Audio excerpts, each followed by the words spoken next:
Hello, അപ്പോൾ ഞാൻ ഇന്നൊരു ഡേ ഇൻ മൈ ലൈഫ് എടുക്കാനാണ് പ്ലാൻ ചെയ്തിരുന്നത്. പക്ഷേ ഇടയ്ക്കൊക്കെ വീഡിയോസ് എടുക്കാൻ മറന്നു. അപ്പോൾ ഞാൻ രാവിലെ എണീറ്റിട്ട് നേരെ പോയിട്ടുണ്ടായിരുന്ന ഹെയർ ഒന്ന് ടെക്സ്ചറിങ് ചെയ്യാൻ വേണ്ടിയിട്ടായിരുന്നു. അപ്പോൾ ഞാൻ തേർഡ് ടൈമാണ് ചെയ്യുന്നത്. ഒരു 1.5 വർഷം ഇടവിട്ട് ഞാൻ ചെയ്യാറുണ്ട്. അപ്പോൾ ഹെയറിന് നല്ലൊരു ഗ്രോത്ത് കിട്ടും, നന്നായിട്ട് ഹെയർ ലെങ്ത്ത് വെക്കാൻ നമ്മളെ ഹെൽപ്പ് ചെയ്യും കേട്ടോ. അപ്പോൾ ഇത് ചെയ്തിട്ടില്ലാത്തവർ ട്രൈ ചെയ്ത് നോക്കുക. നല്ലൊരു ട്രീറ്റ്മെൻ്റ് ആണ്.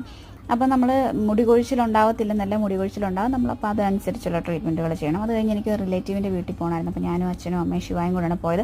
പോയ വഴി പെപ്സി മേടിച്ചു. പക്ഷേ പെപ്സി മേടിച്ചത് മാറിപ്പോയി, 0 ഷുഗറായിരുന്നു ഞാൻ മേടിച്ചത്. എനിക്ക് അതിൻ്റെ ടേസ്റ്റ് ഒട്ടും ഇഷ്ടപ്പെട്ടില്ല. പിന്നെ ഈ ഒരു പാലം നിങ്ങളെ കൂടെ കാണിക്കാമെന്ന് വിചാരിച്ചു. കിടങ്ങറയ്ക്ക് തൊട്ട് മുമ്പുള്ളൊരു പാലമാണ്. ഇത് ഇച്ചിരി പൊളിയാറായിരിക്കുന്നതാണ്, പക്ഷെ കാണാൻ നല്ല ഭംഗിയാണ്. ഒരു പേടിയൊക്കെ ഉണ്ടായിരുന്നു ഇതിലെ കൂടെ കയറിപ്പോയപ്പോൾ കേട്ടോ.